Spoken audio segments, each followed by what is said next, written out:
Este proyecto lo realiza la Corriente Sindical Ignacio Torres Giraldo y el Movimiento por la Defensa de los Derechos del Pueblo, MODEP. Está con nosotros Camila Trujillo, abogada laboralista, docente universitaria, Carlos Eduardo Yepes, miembro de la subdirectiva CUT Caldas, y John Alberto Ramírez, docente activista sindical. Antes de iniciar, recuerda, nadie puede amasar una fortuna sin hacer harina a los demás.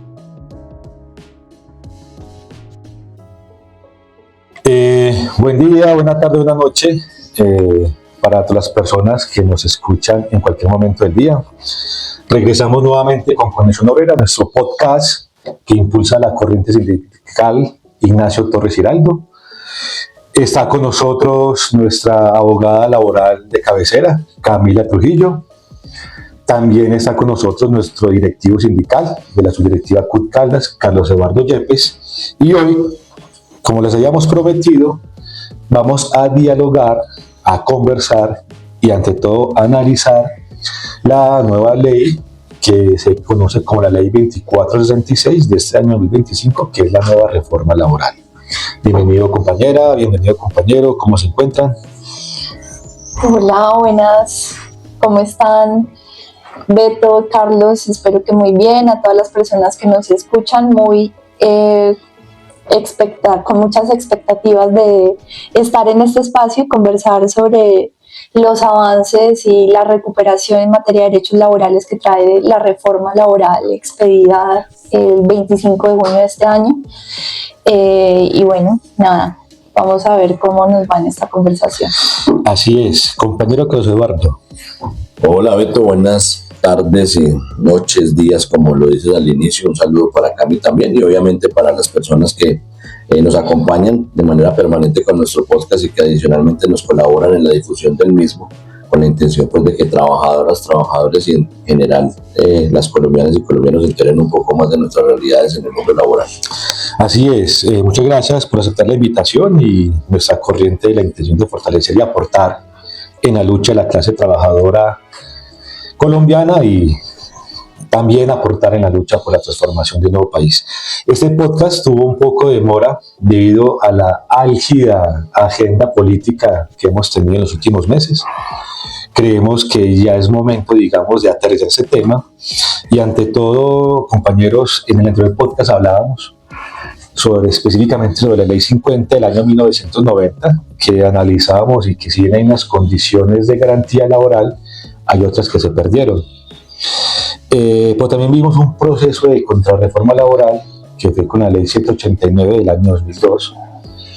Y la primera pregunta va a ser en el contexto político, porque desde el año 2002 la clase trabajadora que evidenció las falencias que tenía esa reforma, que para nosotros es una contrarreforma, porque hasta el año 2025 se iba a sancionar una ley que cuando la conocimos y se aportó en el debate y la discusión en el Congreso, se dice que esta reforma recupera derechos. O sea, ¿qué fue lo que tuvo que pasar a nivel político, a nivel social, cultural y económico para que después de más de 20 años se diera este proceso de reforma laboral? Bueno, Beto, son varios elementos. Inicialmente creo que es importante hacer hincapié en la realidad política que tenía el país en el año 2002 en el marco de un gobierno exclusivamente neoliberal, un gobierno que atendía a los intereses de la clase o del capital más bien en el país. Entonces pues no tenía mayor interés que justamente beneficiar a los grandes terratenientes y a los grandes capitalistas del país, y en el marco de ese escenario lo que hacen es proponer una reforma muy beneficiosa para ellos, pero que en el ambiente o en el contexto laboral, pues justamente como lo presentas, fue una contrarreforma, no se puede decir, fue una contrarreforma, que lo que hizo fue vulnerar las condiciones y garantías laborales de trabajadoras y trabajadoras en el país, redujo el tema de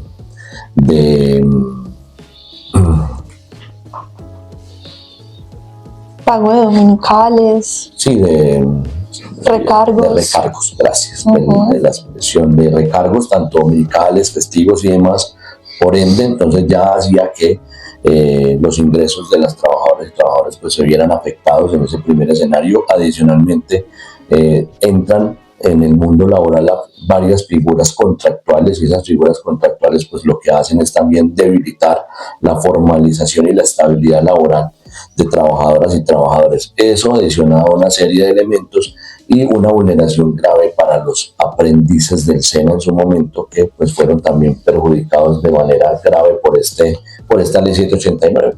Se vienen más de 20 años de una hegemonía política de estos sectores de derecha que vienen hoy a ser, digámoslo, contrastados por un marco en el marco de un gobierno diferente, progresista, como lo llaman la gran mayoría de personas, que no lo podemos llamar netamente de izquierda, pero sí progresista, que apunta a mejorar las condiciones de vida de colombianas y colombianos, a generar un poco más de equidad, y justamente en el marco de esa justicia social que propende ese proyecto democrático, pues hoy tenemos la ley 2466, que lo que hace es recuperar, porque como también lo decimos, no es que brinde mayores derechos, sino que recupera sus derechos que fueron arrebatados en la ley 789. Entonces mejora ya el tema de recargos, mejora el tema de contratación, de estabilidad, el tema de los aprendices, da algunas garantías de género y otras situaciones adicionales pues que iremos viendo en este podcast.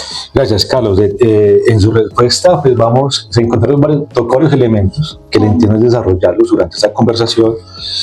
Pero Camila, ¿recuerdas que en el podcast anterior cruzábamos dos informaciones? Que cuando se implementa la reforma o la contrarreforma laboral del año 2002, que era la ley 789, también se dio un episodio de violencia antisindical bárbaro, ¿no? Totalmente. Y eso creo que fue también uno de los aspectos que hicieron que el momento en el que se promulga la ley 789 del 2002, el movimiento obrero no estuviera fortalecido para hacerle frente. Y por supuesto, desde luego hubo movilización, pero no alcanzó para tumbar esa reforma que se presenta en el gobierno de Álvaro Uribe Vélez, en el que evidentemente pues durante 8 largos años se vivió un retroceso en materia de garantías para la clase trabajadora colombiana, y en el gobierno de Gustavo Petro, con todo lo que significó llegar al gobierno nacional un programa democrático con arraigo popular, pues se busca la recuperación, como Carlos lo mencionaba, de esos derechos y de esas garantías que habían sido arrebatadas a la clase trabajadora. Entonces creo que ese contexto político es importante tenerlo presente a la hora de entender las modificaciones jurídicas que se hacen de la legislación, porque finalmente el ordenamiento jurídico, la legislación, las normas que nos rigen y que, digamos, regulan las relaciones laborales están directamente relacionadas con los momentos políticos que vivimos como nación, y los efectos que eso tiene en la consecución o en el desprendimiento, despojo de las garantías y derechos laborales es una correlación directa. Yo quiero mencionar algo que me parece muy interesante, y es que hay que tener presente que el Código Sustantivo del Trabajo fue expedido con el decreto ley 3743 de 1950. Estamos hablando de más de 70 años de vigencia de una legislación que regula, por supuesto, relaciones laborales que han cambiado sustancialmente en la medida que han cambiado los modelos económicos y las formas en las que se acumula el capital, y que lo que hacen las modificaciones que se han realizado a este código tan viejo, pues han tenido, digamos, el propósito principal, como lo mencionábamos en el podcast anterior, de flexibilizar, precarizar, deslaboralizar. Y lo que consideramos nosotros desde la corriente sindical Ignacio Torres Giraldo es que lo que se logra con la implementación de esta reforma laboral es una recuperación básica de ciertos principios fundamentales que incluso están consagrados en el artículo 53 de la Constitución Política, y que esta reforma trae en su cuerpo y en su su estructura y que son cosas que se han estudiado y analizado también a nivel jurisprudencial. Entonces, todo esto para decir que creo que la reforma no tiene grandes pretensiones, no es la gran avanzada en materia laboral, sin embargo, sí es un paso importante en la recuperación de derechos y ojalá de acá, aunque no hay aspectos importantes en el ámbito colectivo del derecho laboral, sí es importante que con la recuperación de ciertos derechos individuales el movimiento sindical y en general el movimiento de la clase trabajadora logre fortalecerse para ir por conquistas mucho más importantes y de manera progresiva, como se espera que sea.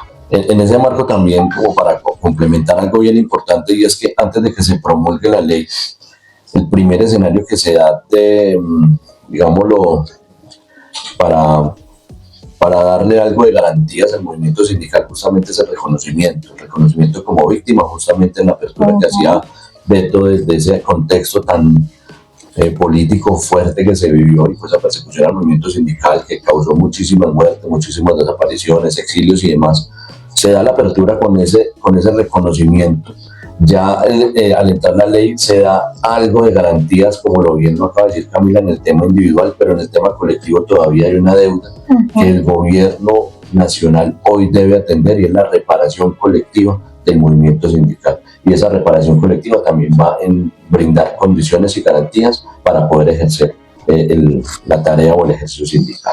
Sí, no, y para complementar ahí, nuestra compañera de trabajo de la corriente, Maestros por la Educación, Marta Rocío Alfonso Bernal, ya desde su primer periodo como ejecutiva de FECODE cumplió un papel muy importante en el trabajo de reconocimiento como víctima al sindicalismo, especialmente de maestros, como pues víctima del conflicto armado colombiano y digamos que han venido pues tratando de ejercer acciones de reparación y demás, sí, porque es un tema bastante complicado. Vamos a ir entrando en materia, compañeros, y es, digamos, en todo este marco que hablamos de la política, de por qué hasta ahora se conquista o se recuperan ciertos derechos, no todos, uno de los vacíos lo mencionó Camila, que es frente a la parte colectiva. ¿Cuáles podrían decir ustedes que es la principal modificación que introdujo la ley 2466 en relación con los contratos a término fijo?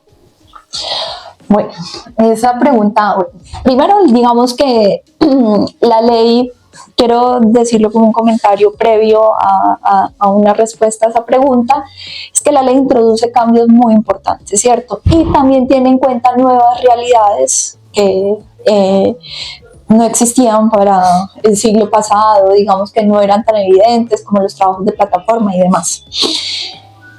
Específicamente en relación con el principio de estabilidad laboral que está previsto en el artículo 53 de la Constitución Política y que también trae esta ley 2466, hay distintas modalidades contractuales para regir las relaciones laborales. Entonces hay relaciones laborales que se rigen a través de la figura del contrato de trabajo a término indefinido, otras que se rigen a través de contrato de trabajo a término fijo o contrato por duración de obra o labor.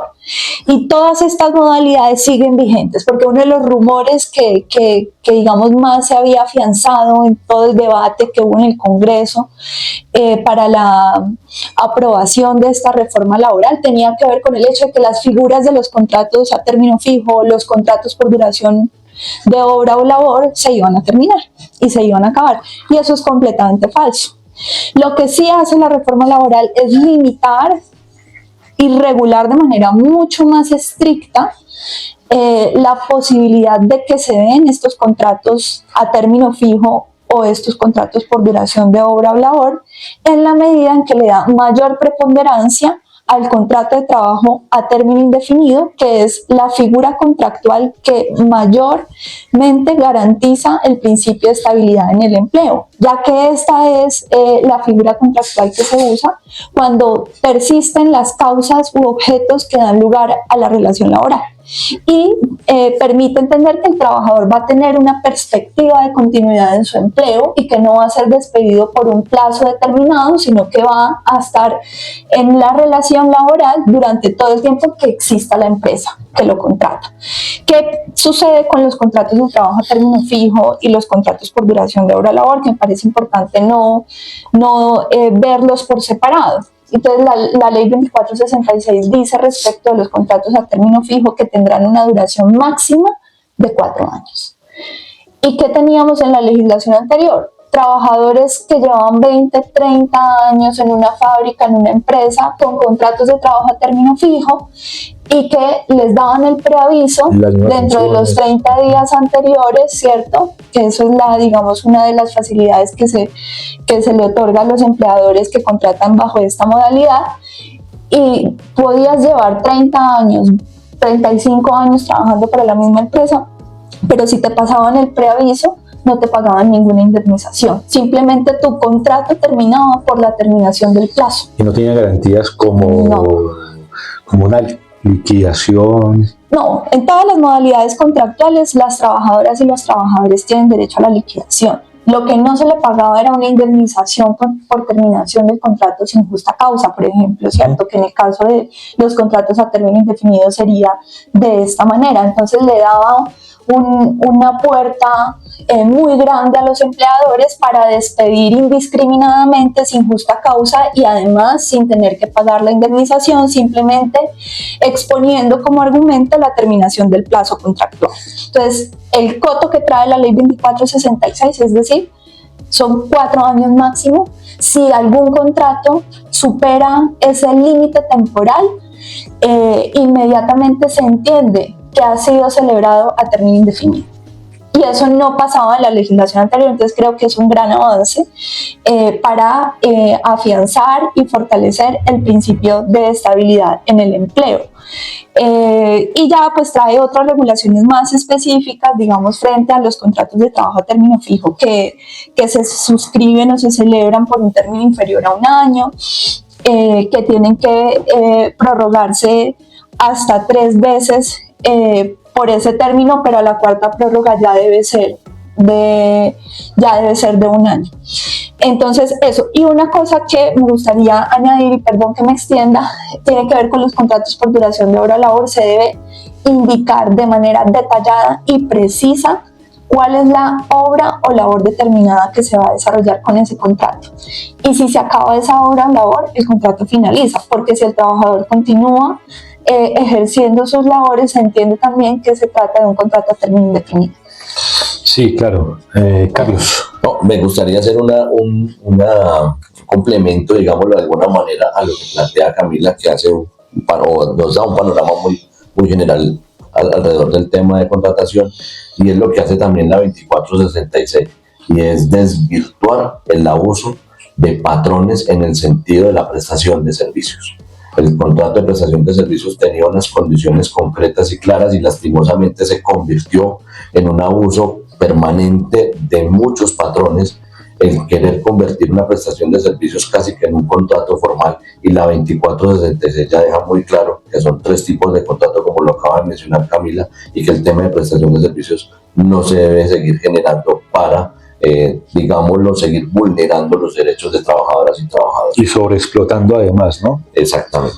Bueno, hay un tema que durante el proceso que duró la discusión y aprobación en el Congreso de esta nueva ley, y que tuvo una arremetida muy fuerte específicamente en los medios de comunicación que interfieren en un gran porcentaje sobre cómo vemos el mundo, cómo lo interpretamos, las famosas narrativas, es la jornada nocturna, ¿sí? Entonces, esta nueva ley, la 2466 de este año en curso, ¿cómo cambia o qué aspectos introdujo de cambio en la jornada nocturna? Me refiero pues a la jornada laboral nocturna. ¿O qué recuperó de lo que se tenía de antes? ¿Quién quiere iniciar a nuestra respuesta? Carlos. Sí, claro, no hay lío, Beto. No, son 2 elementos. Lo primero son los conceptos: el trabajo diurno, trabajo nocturno. En el marco o en la legislación que veníamos, la norma estaba 6 de la mañana a 10 de la noche, originalmente así quedó planteado, era la jornada diurna de trabajo, es decir, en ese momento ya a las trabajadoras y trabajadores les estaban quitando 4 horas. Y es importante, perdón que me meta, Dale. que eso fue aprobado ¿en cuál? En la ley 789 de 2012. De 2012, exactamente, en el gobierno de Álvaro Uribe, en esa que hablábamos inicialmente. Entonces, venimos de eso. Y el trabajo nocturno se va de 10 de la noche a 6 de la mañana, con todo lo que significa también la reducción de recargos, ¿no? Ahora, después de muchos debates y demás, se logró reducir un poco, no pudimos recuperar como estaba anteriormente, pero entonces la jornada diurna queda de 6 de la mañana a 7 de la noche.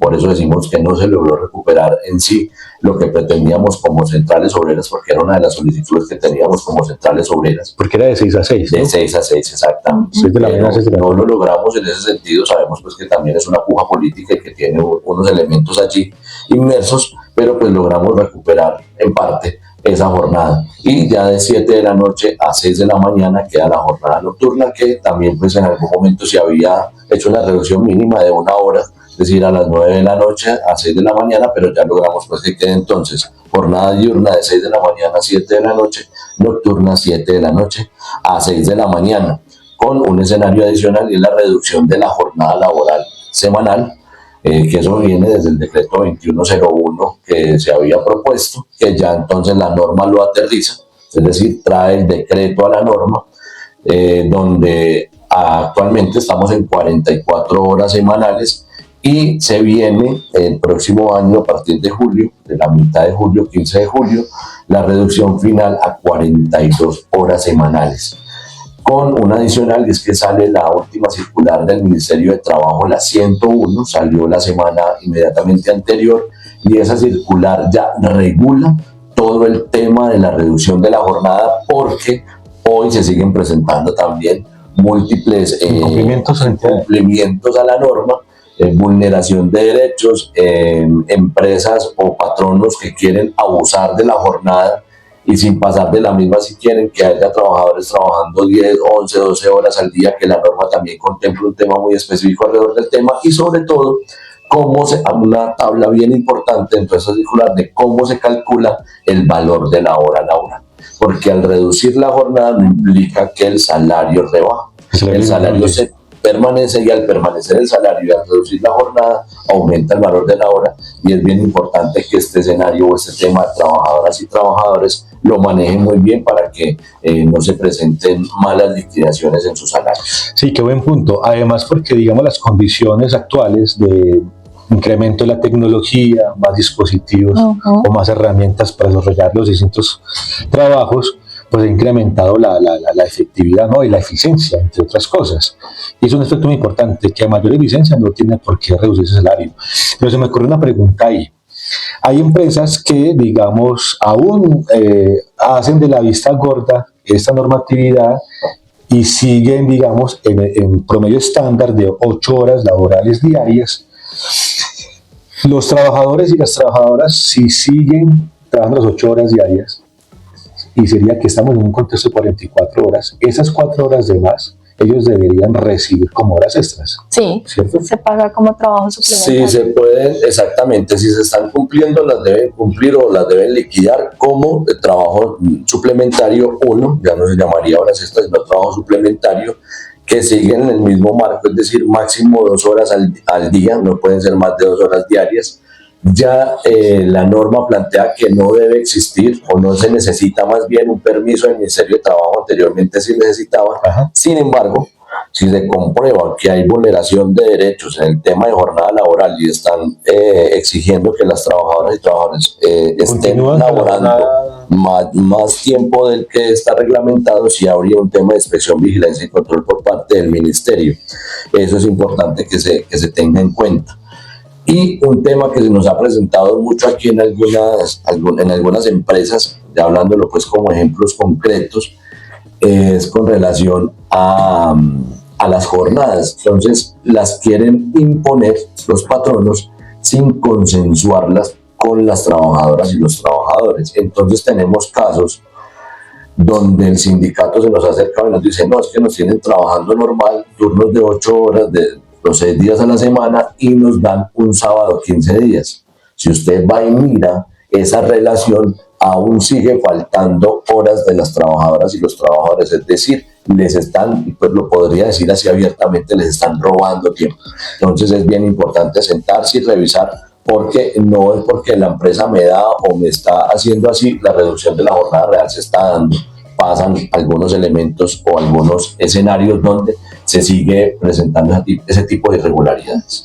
Hablando de reducción de la jornada laboral, me parece muy importante rescatar lo que trae la ley 2466 en su artículo 70, porque deroga expresamente el artículo 162 literal B del Código Sustantivo del Trabajo sobre la jornada máxima para las trabajadoras y trabajadores de servicios domésticos. Sí. A ellos inicialmente no les aplicaba la ley 2101 de 2021 de la reducción de la jornada, y eso, por supuesto, la Corte Constitucional se pronunció sobre eso y dijo: eso es discriminatorio totalmente, les debe aplicar la reducción de la jornada laboral.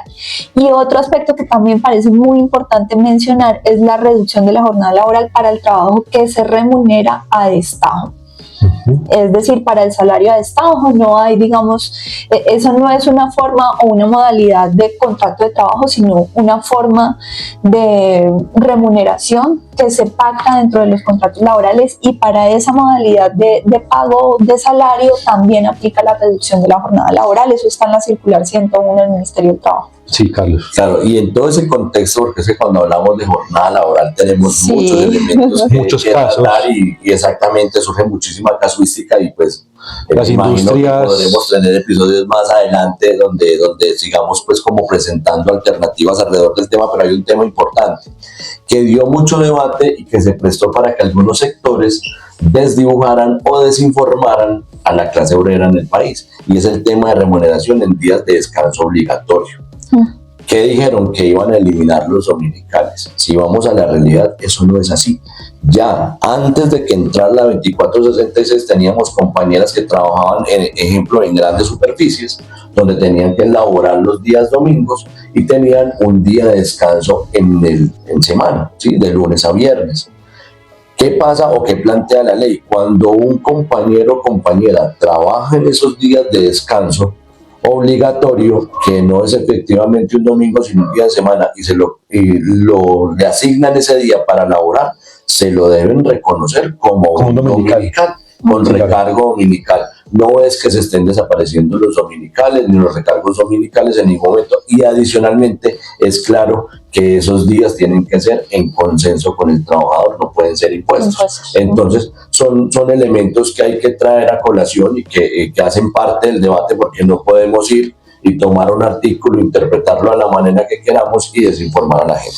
Sí, claro, esta información es muy importante para nuestras trabajadoras y nuestros trabajadores, y que estén pendientes, como decimos popularmente, del recibo de pago. Ya para cerrar el tema de la jornada nocturna, ¿cómo es los nuevos valores, o qué se recuperó de los nuevos valores? Tengo entendido que hay una periodicidad, ¿cierto? De los recargos. Este año se paga un porcentaje. ¿Nos pueden explicar, por favor, cómo es ese nuevo precio o nuevo valor de hora de trabajo para los recargos? Los reconocimientos. Bueno, vamos con el tema de recargos. El primer recargo, que inclusive en uno de los reels que tenemos dentro de nuestra conexión obrera, dentro de nuestro espacio, redes sociales. Sí, en nuestras redes sociales y además ya estuvimos mostrando, y es porque en julio de los elementos que entraron en vigencia de la nueva ley justamente fue ese primer reconocimiento de recargo, y ese recargo en días justamente de descanso o dominicales, que se va a pagar sobre el 100%, pero se empieza a pagar de manera paulatina, por decirlo de alguna manera, ¿sí? Pues este año empieza con el 80% y ya se debe estar pagando sobre el 80% a partir de julio de este año. El próximo año se paga sobre el 90%, es decir, 2026, y en 2027 se pagará sobre el 100%. Hasta julio de 2026. Sí, hasta julio de 2026. De julio de 2026 se paga sobre el 90%, y en julio de 2027 se paga completo, es decir, el recargo dominical o festivo en el 100%. Eso es importante que lo tengamos en cuenta, porque o sea, en este momento, si ya están laborando dominicales o festivos, se los tienen que estar remunerando con ese 80%. A partir del 25 de junio de este año que se promulgó la reforma laboral. Se debe ver ese 5% de más. exactamente, ya tiene que estar allí. Yo quiero hacer una precisión sobre el valor. Entonces hay 3 para tener en cuenta cómo se liquida el recargo de un trabajador o una trabajadora. Entonces, en caso de trabajo en domingos o festivos, el empleador debe pagar lo siguiente: el valor correspondiente al día de descanso remunerado, que es el primer valor. El segundo es el pago de las horas efectivamente laboradas en ese día. Y el tercero es un recargo adicional sobre el valor de la hora, que ahí es donde se aplica el porcentaje que hemos dicho que se va a implementar de manera progresiva: 80% para el 2025, 90% para el 2026 y 100% para el 2027. Y de esta manera es que se logra restablecer la situación jurídica preexistente a la Ley 789 del 2002, porque no hay que perder de vista el retroceso en materia de derechos con esta ley. Sí, claro que sí, muchas gracias. Otro de los debates muy álgidos, bueno, como casi todo lo que implica cambios a favor de la clase trabajadora y del pueblo, vimos un movimiento social, un sujeto social y político que tuvo un gran papel en las jornadas de movilización, y fueron los estudiantes del SENA, los famosos aprendices SENA. Los empresarios escuchamos desde su voz que eso era un retroceso y que afectaba la productividad y las finanzas de las organizaciones empresariales. Entonces, específicamente, ¿cuál es la nueva naturaleza, o si es nueva, o si se recuperó de la modalidad del contrato de aprendizaje para esta nueva reforma laboral, que es la Ley 2466? Carlos, ¿nos puede compartir algo al respecto? Bueno, sí, hay varios elementos. Lo primero es que entra dentro del capítulo de formalización laboral el tema del contrato de aprendizaje. Específicamente estamos hablando del artículo 21 de la nueva ley, de la 2466, que modifica el Código Sustantivo del Trabajo. Lo primero es que teníamos un contrato de aprendizaje que no obligaba, digámoslo de alguna manera, a tener un valor o un salario directamente hacia los aprendices, y en muchos casos el tema de la etapa lectiva, recordemos que los aprendices tienen 2 etapas. La etapa lectiva, que es mientras están estudiando, la etapa productiva, sí, exacto, están en formación, y la etapa productiva cuando ya van a las empresas o a las entidades a poner en práctica justamente esos conocimientos que adquirieron en su formación SENA. El contrato de aprendizaje siempre ha colocado como una responsabilidad del empleador que debe haber un reconocimiento o un subsidio mientras el estudiante está en esa etapa lectiva. Cuando ya está en la parte de etapa productiva o en esa práctica, digámoslo de alguna manera, pues ya se debían cumplir unas condiciones y unas garantías que en algunos casos no se estaban ejecutando como era, o que lastimosamente las empresas preferían pagar la cuota de monetización del contrato de aprendizaje, es decir, le daban a la entidad, al SENA, un recurso, pero no contrataban aprendices. Claro, que sumando y restando para ellos era mejor. Para ellos era mejor, exactamente. Hoy esa cuota se incrementa porque la intención es que sí o sí los aprendices puedan tener la garantía de ese contrato. ¿Qué va a tener ese contrato? Como es un contrato de aprendizaje, no es un contrato laboral, que es lo primero que tenemos o lo que queremos traer al caso. Tiene las condiciones todas de un contrato laboral, pero sigue firmándose como un contrato de aprendizaje, con la intencionalidad que al aprendiz finalizar su etapa productiva pueda seguir vinculado a la empresa ya con un contrato formal laboral dentro de la empresa. Eso como lo primero. La remuneración sobre el 100%.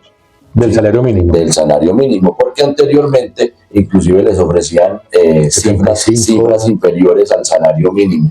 ¿Listo? Segundo, todo el tema de seguridad social se debe cubrir normal como a cualquier trabajador, es decir, salud, aportes a pensión, y adicionalmente que también tengan todo el escenario de salud y seguridad en el trabajo. Es importante. Sale después de la 2466 una circular del Ministerio del Trabajo, que es la 0083, que lo que hace es generar un instructivo para que se implemente la reforma laboral en todo lo que es el contrato de aprendizaje para las empresas y para que los aprendices lo conozcan. ¿Qué estamos diciendo o qué hemos venido promoviendo? Dentro del SENA hay un escenario que es el Consejo Regional, que es como la máxima instancia en cada territorial, y allí deben haber representantes sí o sí de los trabajadores. Ajá. Esos representantes de los trabajadores de los consejos regionales debemos tener casi que la obligación de promover este tema de formalización laboral para los aprendices desde ese escenario, es decir, que en el SENA se oriente a los aprendices para poder que ellos exijan en sus diferentes empresas o entidades donde estén vinculados que se cumpla como está toda la disposición de la 2466 de todo lo que es el contrato de aprendizaje. Es decir, debería ser una materia más de los currículos. Por lo menos un seminario, si no da para todo el tema de una materia dentro del currículo, que sí por lo menos haya un seminario de 1 o 2 días donde a los aprendices se les puedan dar las orientaciones concretas y claras de todas las condiciones que debe tener su contrato de aprendizaje. Cami, ¿qué tienes ahí? Mismos ojitos de Camila. A mí sí, me gustaría un apunte muy importante porque creo que fue uno de los cambios que más se debatió y que tenía que ver con la discusión de la laboralización del contrato de aprendizaje. Entonces, es un contrato laboral, ¿sí? Y en la ley 789 de 2002 no se consideraba un contrato laboral, sino una figura especial para la formación. Sí, así, entonces, figura especial para la formación. Claro, entonces al laboralizar el contrato de aprendizaje y decir es un contrato laboral, se le asignan todas las garantías y derechos de los trabajadores. Un horario, una remuneración. Claro, es la reducción de la jornada, tiene que ver con que tengan derecho a la remuneración mínima vital y móvil, ¿cierto? No les pueden pagar por debajo del salario mínimo, la cobertura en materia de seguridad y salud en el trabajo. Pero ojo, no es el único contrato que se reconoce a los aprendices del SENA, digamos que no es la única figura en el marco de la formalización, sino que me parece importante también rescatar la figura de los internos de medicina, porque los estudiantes de medicina que realizan el internado obligatorio rotatorio también tienen derecho con la reforma laboral a recibir una remuneración que no puede ser inferior al salario mínimo y a tener afiliación, ¿cierto?, al sistema de seguridad social integral, que creo que eso también es un reconocimiento importante, pues porque los internos de medicina no tenían derecho a ningún reconocimiento. Incluso hablando de violencia, acoso en el mundo del trabajo, creo que es uno de los nichos en el sector salud en el que se evidencian muchas violencias. Sobre eso también es importante tener presente. Muy importante lo que apunta Cami, y otro escenario adicional que también quiero que tengamos en cuenta en el tema del contrato de aprendizaje, y es el tema de los demás derechos propios del contrato. ¿Y por qué hago alusión al tema? Voy a tomar un ejemplo sin hablar nombres de empresas, pues como para no ponerlos en la palestra pública, pero tenemos el caso de una empresa en Manizales, donde nos tocó que recurrir a otros espacios o a otros escenarios, porque a un aprendiz que estaba en su etapa productiva le fallece el papá.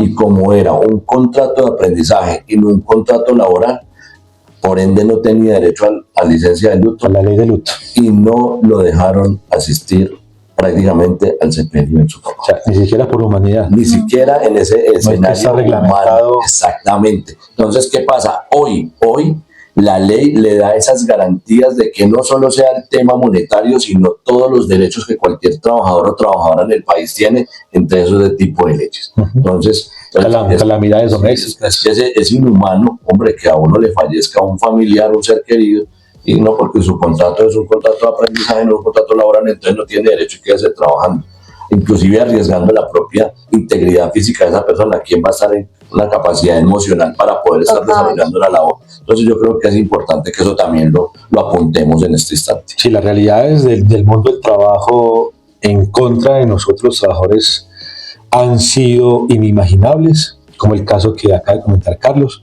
pero que esperamos que incluso nosotros mismos, por medio de la organización, de la discusión y ante todo hacer valer nuestros derechos, que tenemos un marco normativo para hacerlo, hacer valer, digamos, todos nuestros derechos. Ya se tocó el tema de los internos de medicina, que estaba en el tintero, entonces muchas gracias pues, por tocarlo de una vez, porque va de la mano. Y otra cosa que también planteamos al inicio es que hay unas nuevas realidades, y una de ellas es el más conocido, o el famoso conocido como el teletrabajo, ¿sí? En este sentido, esta nueva ley, esta nueva reforma laboral, introduce, agrega o dispone de que los empleadores tengan algún tipo de ¿cómo llamarlo?, de incentivos para realizar ese trabajo desde casa. Sí, mira, a mí me parece muy interesante que la reforma laboral atiende a nuevas realidades que se fueron consolidando, particularmente en la época de la pandemia, que no podíamos salir de casa, que teníamos que guardar un distanciamiento social obligatorio. Y son todas las modalidades de trabajo, teletrabajo en casa, teletrabajo híbrido, autónomo, móvil, ¿cierto? Que están previstas en el artículo 52 de la reforma laboral, que modifica la ley 1221 de 2008, que regulaba el teletrabajo en Colombia.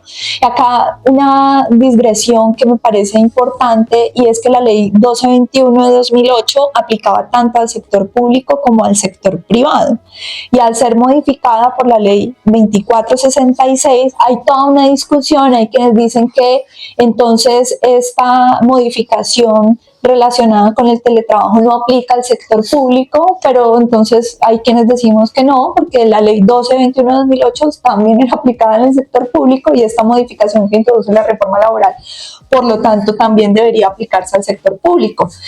Hay una novedad que tiene que ver con el trabajo transnacional, que eso no estaba previsto en la ley del 2008, y es algo importante que atiende a las nuevas realidades de las relaciones laborales y del mundo del trabajo. Sí, porque muchas plataformas, la casa matriz no se encuentra. No se encuentra, exactamente. Entonces, brindar también esas posibilidades, y contempla un auxilio de conectividad, adicionando, digamos, un artículo, un parágrafo, pues a lo que estaba inicialmente previsto en la ley 1221, que es el auxilio de conectividad para teletrabajadores y teletrabajadoras que devenguen menos de 2 salarios mínimos legales mensuales vigentes, en reemplazo de lo que se otorgaba como el auxilio de transporte, ¿cierto? Esto también tiene, digamos, el doble propósito de incidir en términos ambientales, porque la movilidad de las trabajadoras y los trabajadores tiene una incidencia en términos de tráfico, en términos de contaminación. Entonces, lograr esta modalidad de trabajo pues es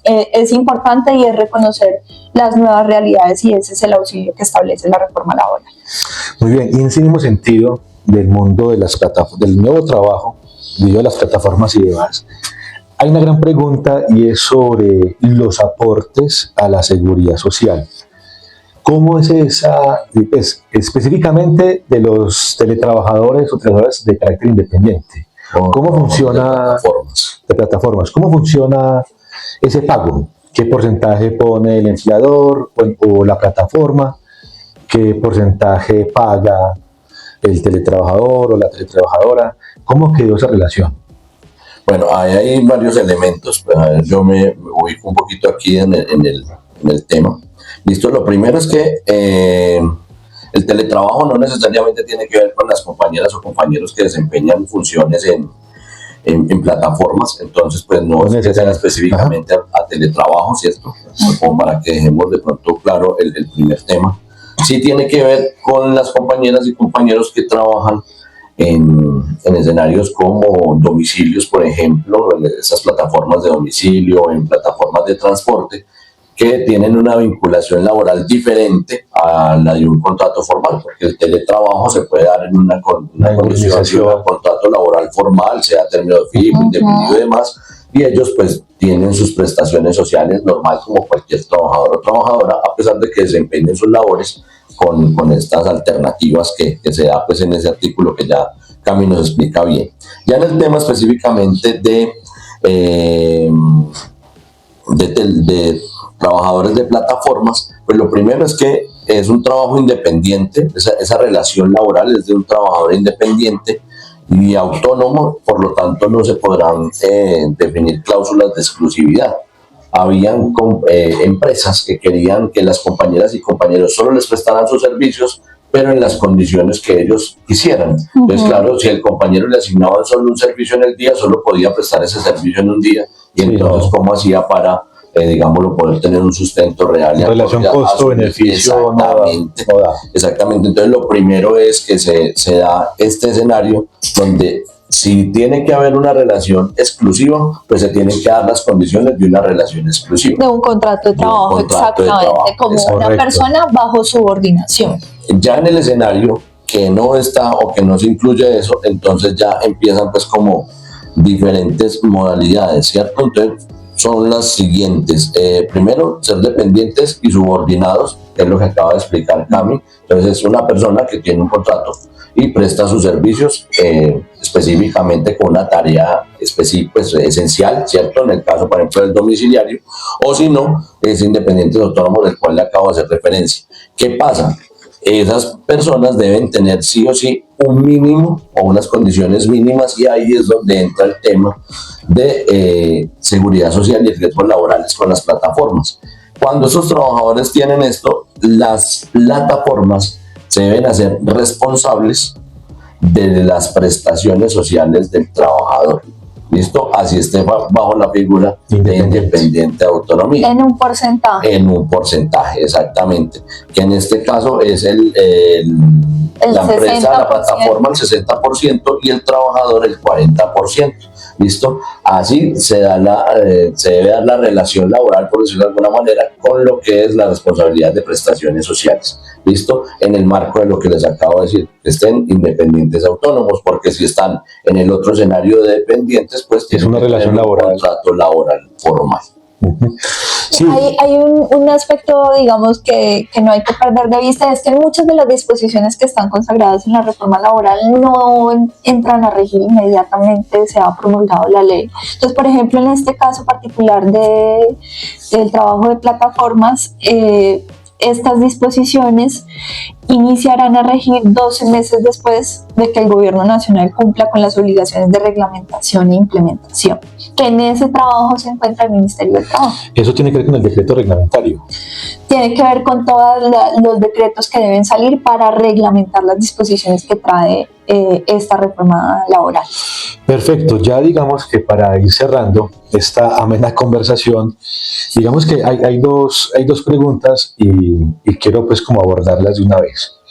La una es, sabemos que el movimiento de mujeres cada vez cobra mayor fuerza e incidencia política, entonces sería preguntarles si esta ley, la 2466 del año 2025, tiene enfoque de género, y fuera de eso, ¿qué medidas tiene o tiene para implementar para fomentar, digamos, toda la inclusión, la equidad y la no discriminación en el mundo del trabajo?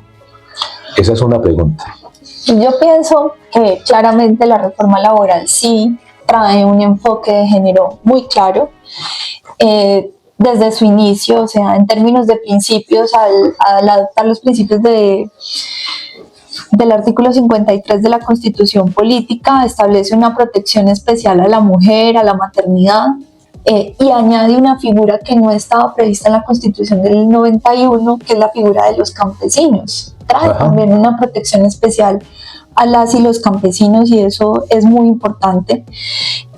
Otro de los aspectos que me parece relevante tiene que ver con la implementación del convenio 190 de la Organización Internacional del Trabajo, que busca la eliminación de la violencia y del acoso en el mundo del trabajo, y la recomendación 206 de la OIT, que trae de suyo también un enfoque de género marcado que combate la discriminación que, digamos, sufrimos las mujeres en el mundo del trabajo. Entonces hay unas medidas de protección, no solo para las mujeres, sino también para las personas con identidades de género diversas, ¿sí? Entonces hay una serie de acciones afirmativas allí que se tienen en cuenta, con la implementación de este convenio, con la adopción también de un enfoque mucho más amplio de definición del acoso laboral, que va mucho más allá de lo que está definido en la Ley 1010 de 2006, que fue expedida, recordémoslo, también en el gobierno de Álvaro Uribe Vélez, casualmente, ¿cierto? Es una ley que le faltan muchas herramientas de garantía y protección a favor de las trabajadoras y los trabajadores. Entonces trae acciones de prevención y atención, protocolos, comités para reconocer y abordar las violencias basadas en género en contra de las mujeres y también para abordar casos de acoso sexual, porque recordemos también la ley 2365-2024 que busca justamente la identificación, prevención, corrección y sanción de casos de acoso sexual en el mundo del trabajo, particularmente en las universidades públicas.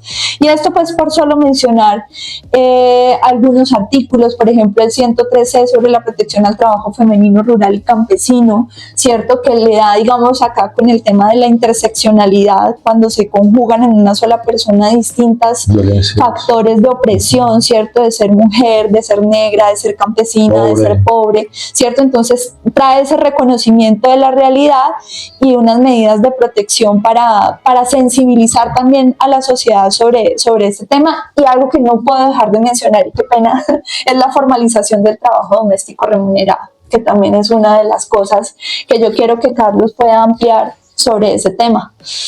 Claro, efectivamente, pues yo lo tenía aquí como para dar respuesta a la pregunta que nos planteaba Beto, varios elementos. Pues primero, obviamente, en el tema de género, de equidad de género, sí es una ley como la ley pensional que también dentro de su articulado contempla artículos o plantea elementos más bien que atienden y que dan respuesta a esa desigualdad y a esa inequidad que se ha presentado durante tantos años en nuestro país y que justamente pues es nuestro deber como clase obrera empezar a trabajar para que esas brechas sigan o se vayan disminuyendo y pues, obviamente tengan un mayor avance. En ese orden de ideas, pues también me gustaría como hacer énfasis en que esta ley laboral específicamente también atiende a poblaciones vulnerables o a sectores más bien vulnerables que han tenido muchas dificultades en el tiempo y que hoy más o menos con la entrada en vigencia total de la ley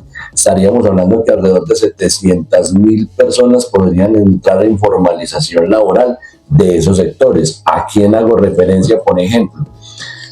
Justamente Cami habla de trabajadoras domésticas. Esas trabadoras y trabajadores domésticos, porque obviamente tenemos personas de ambos géneros, de ambos sexos más bien en este escenario, más o menos 700.000 personas podrían entrar allí. Y un tema que toca la ley es que se da garantías y mejores condiciones a las personas que demuestren tener labores de cuidado en el hogar, porque se debe tener una flexibilidad, claro, y de tener una garantía tiene unas responsabilidades concretas y esa flexibilidad laboral se puede implementar con estas personas.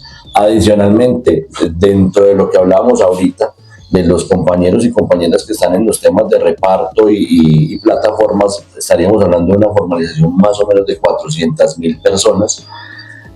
Un tema bien importante que venía de tiempo atrás, que fue de debate o ha sido de debate nacional y que no había tenido una atención concreta en una ley, hoy la tiene y son las compañeras del ICBF, las madres comunitarias, quienes desarrollan una labor bien importante para la niñez de nuestro país, los que han sido desconocidos, exactamente, que han sido desconocidas, que han sido vulneradas año tras año, no solo en sus casas, pues las que hacen su labor en sus casas como las madres comunitarias, sino las que también están en algunos hogares o jardines infantiles.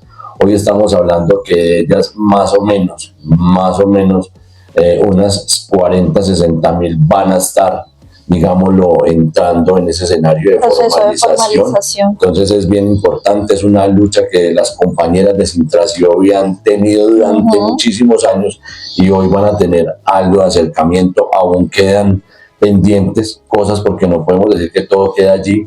Las compañeras que, por ejemplo, están en los tránsitos o que se llaman transitadas no quedarían amparadas bajo esta ley y es importante que sigamos dando las luchas por ellas, pero pues ya hay un primer avance, un primer acercamiento y es con estas compañeras madres comunitarias. Incluso en aspectos pensionales. Sí, exactamente, porque estarían en tema formalización y podrían gozar. Son compañeras que pueden llevar 20 y 30 años.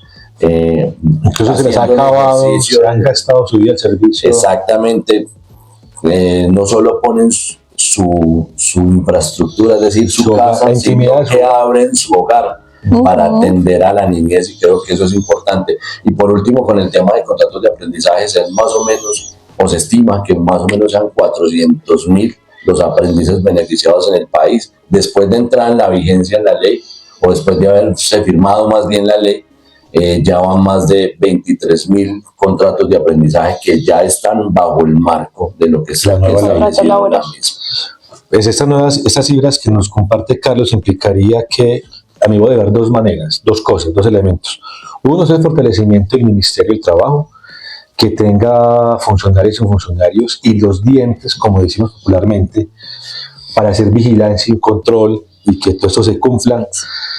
Y lo otro es también de parte de nosotros, los trabajadores, tener este conocimiento, conocer los mecanismos de exigencia también y hacer valer esos derechos. Y esto tiene un impacto en la economía muy importante en términos positivos, más poder adquisitivo, más garantías laborales y tener, digamos, un futuro en términos de una pensión que garantice una vejez digna, que es a lo que estamos apostando.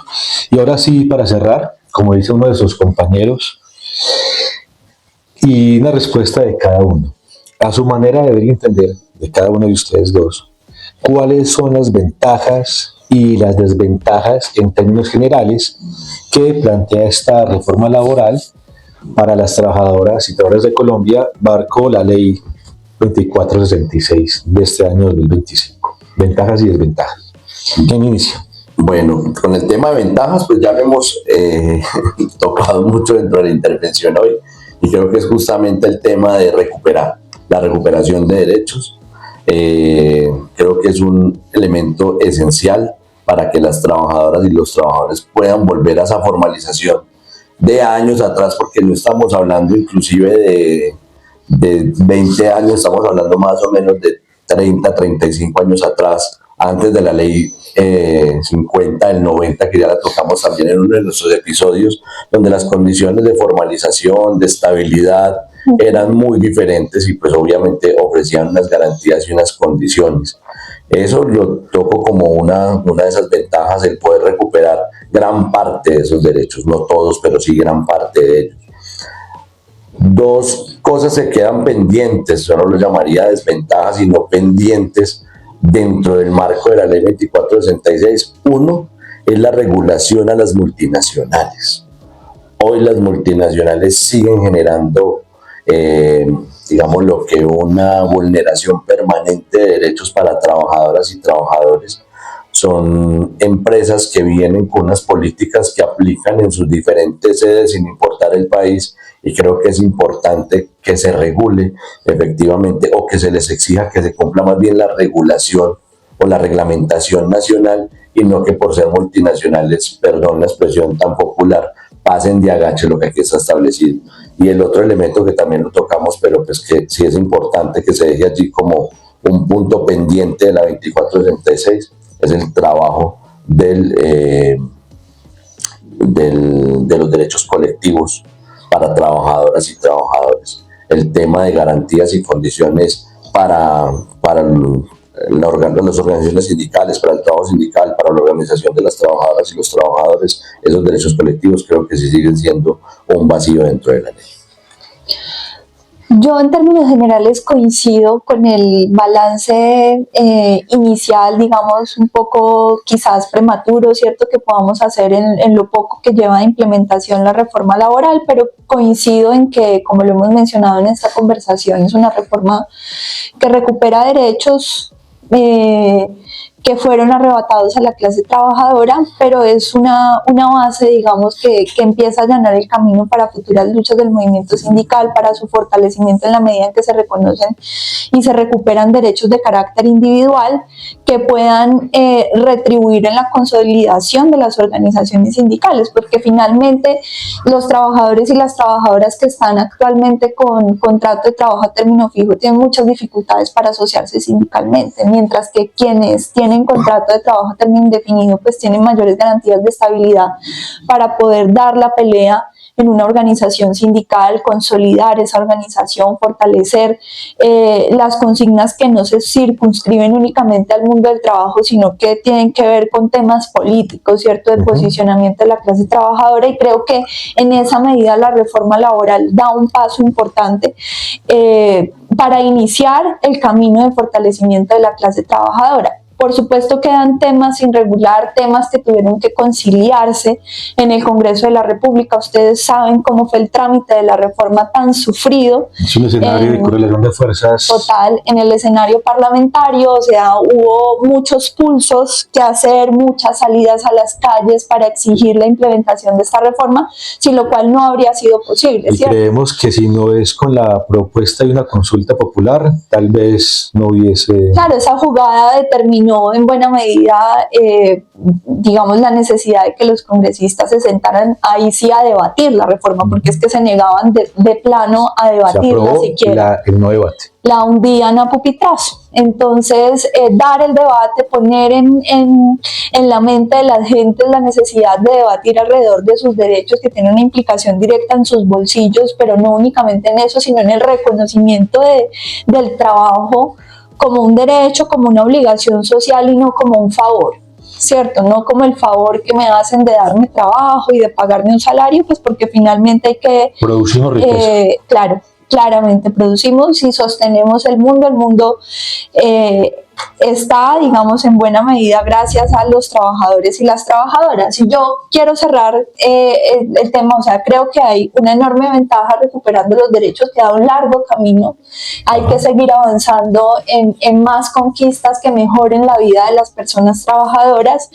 Creo que finalmente a lo que debemos llegar es a esa frase de Mafalda, ¿cierto? De nadie puede amasar una fortuna sin hacer harina a los demás, porque creo que esa es la discusión que también pone en el centro la reforma laboral y quienes se opusieron a ella, ¿cierto? A las empleadoras y empleadores que estaban en contra de la recuperación de derechos de la clase trabajadora, pues porque les significa a ellos un costo, pero es un costo que reconoce y dignifica el trabajo decente que busca la reforma laboral. Sí, así es. Digamos que cerramos con esta última pregunta, varias conclusiones, y para nosotros sigue siendo una de las principales, es la organización de la clase trabajadora. Las y los invitamos a ingresar a los sindicatos si su sector lo tiene, y si no lo tiene, pues formar o conformar sindicatos, aunque desde la CUT lo que decimos es más afiliados, menos sindicatos, fortalecer los sindicatos de industria, por ejemplo, existentes. Y para nosotros, desde la corriente Ignacio Torres Giraldo, ITG, desde la también corriente hermana, los Maestros por la Educación, todos estos trabajos que se aglutina desde el MODEP, Movimiento por la Defensa de los Derechos del Pueblo, pues es la intención de aportar no solamente en la conciencia de la clase trabajadora, sino también en el llamado a la politización y a la organización, porque sí es posible construir un mundo al alcance de nuestros sueños, pero ese mundo se construye en la materia, no transformándolo, haciéndolo, y a la vez también nos transformamos. Entonces, un saludo para Camila Trujillo, nuestra abogada laboral de cabecera, para nuestro compañero maestro directivo de la CUT Caldas, su directiva CUT Caldas, Carlos Eduardo Yepes, y les habla John Alberto Ramírez Torres, un activista también del MODEP y de la corriente. Un saludo para todas y todos, y les agradecemos por seguir nuestras redes sociales y compartir este podcast. Bueno, compañeros, saludo, despedida. Chao, que estén bien, nos vemos en un próximo episodio. Muchas gracias, Beto, muchas gracias, Camila. Un agradecimiento a cada uno que dedicaron el tiempo para escucharnos y que nos colaboren replicando este episodio. Así es. Muchas gracias.